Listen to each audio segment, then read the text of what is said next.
Hey, welcome back to Clean Cut, where we can talk about the truth about just about anything, as long as we use logic and common sense.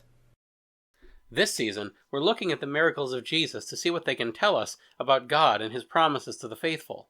Last time, we talked about calming the weather, how Jesus can end storms and natural disasters, saving his faithful from danger.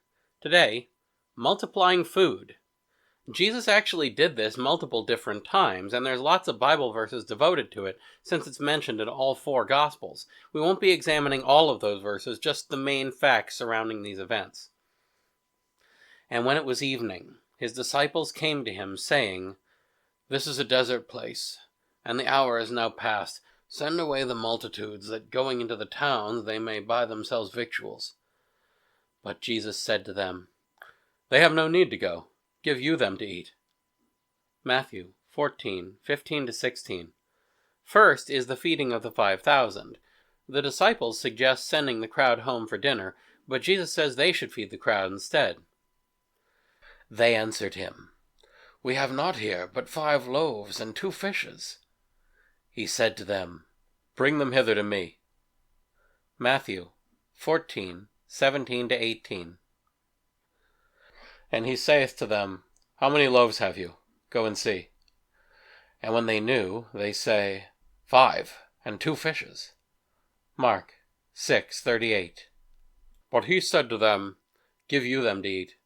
And they said, "We have no more than 5 loaves and 2 fishes, unless perhaps we should go and buy food for all this multitude." Luke 9:13. One of his disciples, Andrew, the brother of Simon Peter, saith to him, "There is a boy here that hath 5 barley loaves and 2 fishes.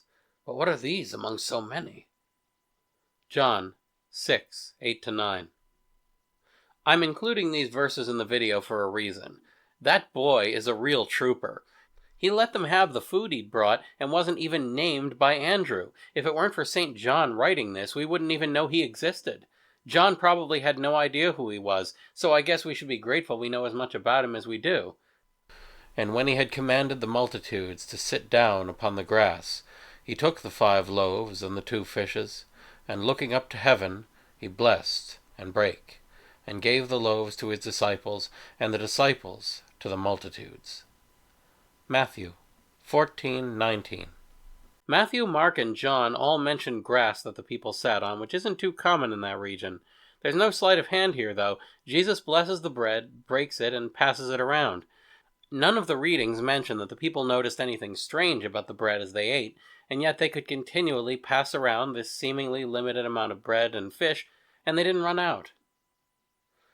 And they did all eat, and were filled. And they took up what remained, 12 full baskets of fragments, and the number of them that did eat was 5,000 men, besides women and children. Matthew 14:20-21.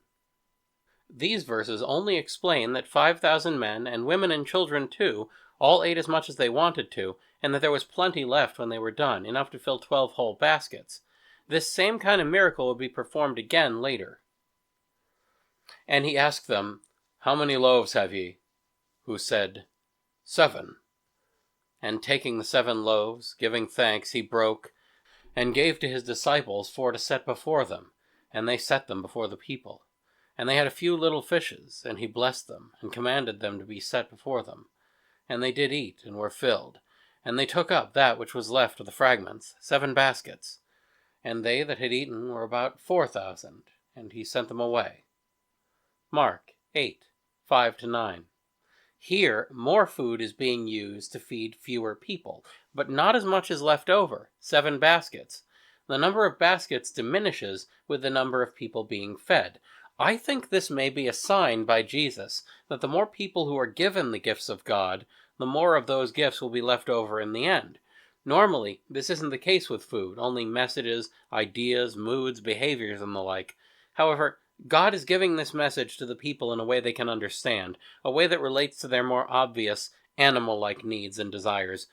I'm convinced that there's also a more literal meaning to this, that food in heaven is less like a limited resource and more like an idea, which grows and spreads when shared, instead of being diminished like a material possession. We know that both of these events were separate because Matthew describes Jesus referring to both of them as different events. Who said to them, "Take heed, and beware of the leaven of the Pharisees and Sadducees." But they thought within themselves, saying, "Because we have taken no bread." And Jesus, knowing it, said, "Why do you think within yourselves, O ye of little faith, for that you have no bread? Do you not yet understand, neither do you remember the 5 loaves among 5,000 men, and how many baskets you took up? Nor the 7 loaves among 4,000 men, and how many baskets you took up? Why do you not understand that it was not concerning the bread I said to you, beware of the leaven of the Pharisees and Sadducees?" Then they understood that he said not that they should beware of the leaven of bread, but of the doctrine of the Pharisees and Sadducees. Matthew 16, 6-12. Here, Jesus directly compares doctrine with leaven, a type of yeast used for making bread. He cites both miracles, showing what he really means, that good doctrine can be nourishing, provides spiritual food that multiplies when shared with others, while bad doctrine isn't nourishing and is fruitless. So Jesus demonstrated more than once the power to multiply food, just as people can multiply a doctrine by sharing it with others. I also think we have good reason to think that this is what heavenly food will be like, satisfying, plentiful, especially when shared, and with plenty left over when everyone is done. Next time, drawing wine from water. That's all for now, so keep asking questions, and thanks for watching.